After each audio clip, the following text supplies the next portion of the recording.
Hey everyone, this is Karen Waksman, founder of Retail MBA. Today we're going to be talking about specialty retailers. So if you have a great consumer product that you think should be on the shelves of specialty retailers, this little training will give you some tips and tricks and things to think about when selling to them. With that said, let's get started on today's training. So let's talk about selling to specialty retailers. Generally, when we create these video trainings, we talk about individual specialty retailers because each one is unique and different.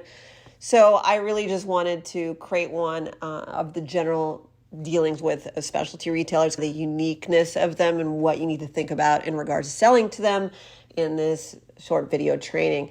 So specialty retailers are retailers that generally have a small to mid-size store format, meaning they don't have huge store spaces, a lot of them. They are very selective in their products, meaning that they're usually niche out. Specialty retailers consist of maybe a clothing store that's hyper-focused on that particular product, or say a consumer electronics store that's specialty, or a home goods store that's hyper-focused that is for special products, we'll say.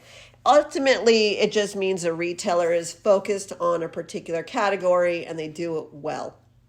So what do you do when you're dealing with specialty retailers? You remember that a lot of your competitors really want to sell to them too if they are actually specifically a specialty retailer. The reason I say that is because when they're hyper focused on a particular category, everyone seems to want to focus on them if they are related to that category. For instance, Best Buy is a specialty retailer who focuses on consumer electronics.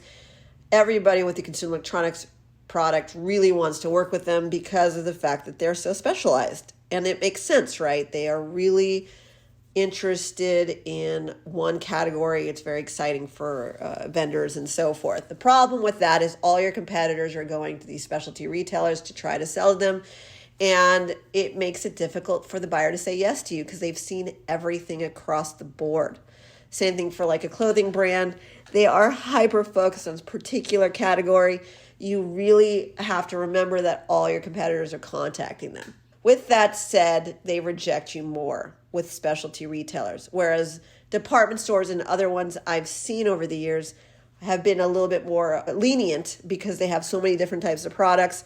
Yes, they have less of a section of the store for your particular category, but they're more varietal and all of your competitors are not going after them and trying to close deals with them. With that said, it doesn't mean you shouldn't focus on specialty retailers. Just don't take it personally. So what a specialty retailer really loves is when you have proven sales and or something super interesting and innovative. So maybe you have a brand new product, but it's really interesting. A lot of people haven't seen this product. They would love that. They're all about specialty, creativity, interesting. Or they're looking for somebody who maybe has been selling to other stores and it's doing pretty well. They love that too. Doesn't mean you can't get into stores that are specialized without these things, but those are two things that they really want. The other thing with specialty retailers is they love diversification because usually they're diversifying themselves. So if they're a women focused, then they would love for you to be a women-owned business with a certification. If they are focused on minorities, they would love for you to have a minority-owned certification. And there's organizations that you can spend a few dollars on to get certified. If you are 51% owned by a woman, right, you can get a woman-owned business certification.